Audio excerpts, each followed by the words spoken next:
నమస్తే అండి, welcome to Praveen tech tips. ఇవాళ వీడియో వచ్చేస్తారు కదా, టెక్నిక్స్ అంటే చిన్న క్వశ్చన్ సపోర్ట్ ఏంటంటే ఛానల్ని సబ్స్క్రైబ్ చేసుకొని welcome present latest tech updates కోసం గైస్. అండ్ వీడియో స్టార్ట్ చేసి చిన్న ఇన్ఫర్మేషన్ అంటే వీడియోలో చూపించే లింక్స్ అని ఇచ్చేస్తాం, మీరు కూడా చెక్ చేసుకోవచ్చు గైస్. అండ్ పోస్ట్ న్యూస్ చూసుకుంటే ఇంటెల్ గ్రాఫిక్స్ వాళ్ళ ట్విట్టర్ పోస్ట్ వాళ్ళ హ్యాండిల్లో చూసుకుంటే గైస్ చాలా ఇన్ఫర్మేషన్ అయితే ప్రొవైడ్ చేశారు. 12 అవర్స్ అయింది గైస్ వాళ్ళు పోస్ట్ చేసి. ఇక్కడ మీకు పిక్చర్లో చూపించేస్తాను. ఇంటెల్ ఆ ఆల్కెమిస్ట్ ఏదైతే ఉందో 2022కు ఉంది. సో ఈ ఇయర్లో వస్తుంది.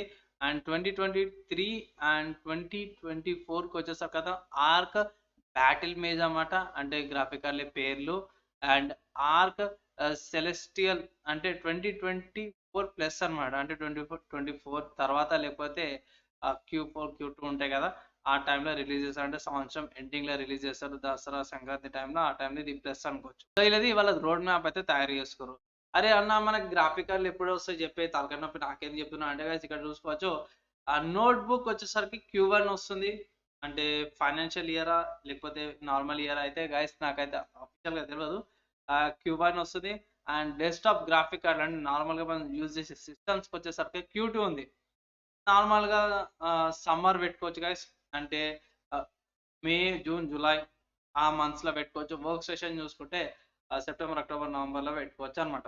సో ఇలా మనం క్యాల్కులేషన్ చేసుకోవచ్చు మన గ్రాఫిక్ కార్డులు చేతులకు ఎప్పుడు వస్తాయి అనేసి. సో వాళ్ళు మెన్షన్ చేసారు. నోట్బుక్ వచ్చేసరికి అయితే Q1లో, డెస్క్టాప్కి వచ్చేసరికి Q3లో, వర్క్ స్టేషన్ Q3లో. తర్వాత ఇంకొంచెం పైకి వెళ్తే మన ఇండియన్ రాజా కడూరి. సో ఇతను ఆర్క్ బీస్ట్ క్యానియన్ అనేసి అయితే ఒక స్నిక్ పిక్ అయితే ఇచ్చింది అనమాట. సో ఇక్కడ చూసుకోవచ్చు నాకు అనమాట. చిన్న ఫార్మ్ ఫ్యాక్టర్ ఇంటెల్ సిపి అనమాట, ఆల్ ఇన్ వన్ ఉంటుంది. సో కొన్ని పర్ఫార్మెన్స్ టెస్టింగ్స్ అయితే పెట్టేది. ఇక్కడ చూసుకుంటే లారా క్రాఫ్ట్ టూ బ్లేడర్ అయితే గేమ్ అది కూడా రన్ అవుతుంది అనమాట. నార్మల్గా కొన్ని అనగా అది. సో అదైతే నార్మల్గా రన్ అవుతుంది. సో అది కూడా ఒక పోస్ట్ అయితే అప్డేట్ చేసిన తర్వాత చూసుకుంటే ఇక్కడ గేమ్ రిలీజెస్ వస్తున్నాయి. అండ్ అంతేగా ఇవే ఉన్నాయి వాళ్ళ వెబ్సైట్లో, ట్విట్టర్ చేసారు అన్నమాట. తర్వాత ఇంకో న్యూస్ చూసుకుంటే ఈబీజీ నుంచి అన్నమాట.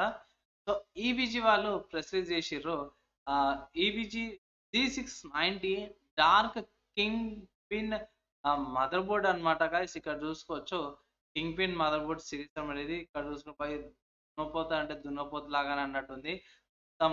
ఇక్కడ చూసుకోవచ్చు బల్క్ లాగా ఉంది, బల్కీ లాగా ఉంది. ఇది బ్యాక్ సైడ్ కూడా మొత్తం మెటల్ ఫ్రేమ్ ఇచ్చేసారు, హీట్ ఎక్కువ జనరేట్ కాకుండా ఉండడానికి. ఇక్కడ కొన్ని పిక్చర్స్ కూడా చూసుకోవచ్చు గైస్. అండ్ ఇక్కడ ఆర్జీబీ లైటింగ్ కూడా ఉంది. బాప్రే, కింద ఫీచర్స్ అయితే చూసుకోవచ్చు, చాలా ఫీచర్స్ ఉన్నాయి. అండ్ ఏది సపోర్ట్ చేస్తుంది అంటే లేటెస్ట్ 12th జనరేషన్ ప్రాసెసర్ అన్నిటికి సపోర్ట్ చేస్తుంది. రైడ్ సపోర్ట్ ఉంది, DDR4 ర్యామ్ సపోర్ట్ ఉంది, చాలా అన్నిటికీ సపోర్ట్ ఉంది. అండ్ గైస్ ఇది పుట్టి ప్రెస్ రిలీజ్ అనమాట. అండ్ ఇక్కడ ప్రైస్ చూసుకుంటే $830 వస్తుంది అనమాట. సో అంటే దగ్గర దగ్గర $1000, అంటే లక్ష పెట్టుకోవచ్చా లేకపోతే 89. నెక్స్ట్ చూసుకుంటే ఏఎండి నుంచి అన్నమాట. సో ఏఎండి వల్ల అయితే ఏఎండి Ryzen 600HS సిరీస్ ఏవైతే ఉన్నాయో యూసేజ్వి అవి బెస్ట్ పర్ఫార్మెన్స్ జీపీఎస్ అనేసి అయితే పెట్టారు. నోట్ ప్యాడ్ల అంటే థిన్ అండ్ లైట్ ఉంటాయి కదా వీటి మీద. సో ఇక్కడ చార్ట్స్ పెట్టిరు. ఇక్కడ హెచ్ఎస్ ఫిబ్రవరి మార్చ్ U series and HX series ఉన్నాయి. అండ్ ఇక్కడ వాళ్ళ రోడ్ మ్యాప్ అయితే పెట్టుకోరు నోట్బుక్స్కి. అండ్ థిన్ అండ్ లైట్వి థిన్ ఎంతూజియా అల్ట్రా ఎంతూజియాస్ట్ అనేసి అయితే పెట్టిరు.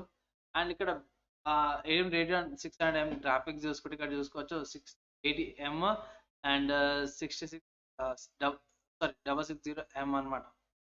ఇక్కడ చూసుకోవచ్చు కోర్వి అండ్ ఆర్డినో ఆర్కిటెక్చర్ ఎలా ఉంది. అండ్ ఇక్కడ వీళ్ళు చూసుకుంటే కింద DirectX 12 fidelity effects and Radeon super resolution supports కూడా ఉన్నాయన్నమాట దీంట్లో. సో ఇక్కడ మీకు ఏ ఇబ్బంది కూడా ఉండదు. అండ్ కంపేర్ చేసుకుంటే ఇంటెల్ కోర్ i7 11th జనరేషన్కి అండ్ Ryzen 7 6800 డ్యూక్ కంపేర్ చేసుకుంటే బాగానే పర్ఫార్మెన్స్ ఇంప్రూవ్మెంట్ ఉంది. నియర్లీ 30% ఇంప్రూవ్మెంట్స్ అవుతున్నాయి అనమాట. ఇక్కడ చార్ట్స్లో కూడా అదే వస్తుంది, చార్ట్స్ కూడా బాగానే పర్ఫార్మెన్స్. సో ఇవి బెటర్ అనేసి అంటారు thin and light laptop series ఏవైతే ఉంటాయో వీటి మీద అనమాట. సో గేమింగ్ అండ్ ఎడిటింగ్ పరంగా అండ్ థిన్ అండ్ ల్యాప్టాప్లో అయితే at present notebooks side Intel కంటే కూడా AMD Ryzen సిరీస్ ఏదైతే ఉందో సూపర్గా పనిచేస్తుంది. సో ఇవి ఇవాళ ఉన్న tech news guys. And me opinions ఏంటి దీని మీద కింద కామెంట్ చేయండి. అండ్ వీడియో నచ్చితే లైక్ అండ్ షేర్ చేయండి. చిన్న రిక్వెస్ట్ అండ్ సపోర్ట్ ఏంటంటే ఛానల్ సబ్స్క్రైబ్ చేసుకొని బెల్ ఐకాన్ ప్రెస్ చేయండి అప్డేట్స్ కోసం. ఈ వీడియో చూసిన థ్యాంక్స్. నెక్స్ట్ వీడియో కలుసుకుందాం. అప్పటిదాకా అందరూ కూడా సేఫ్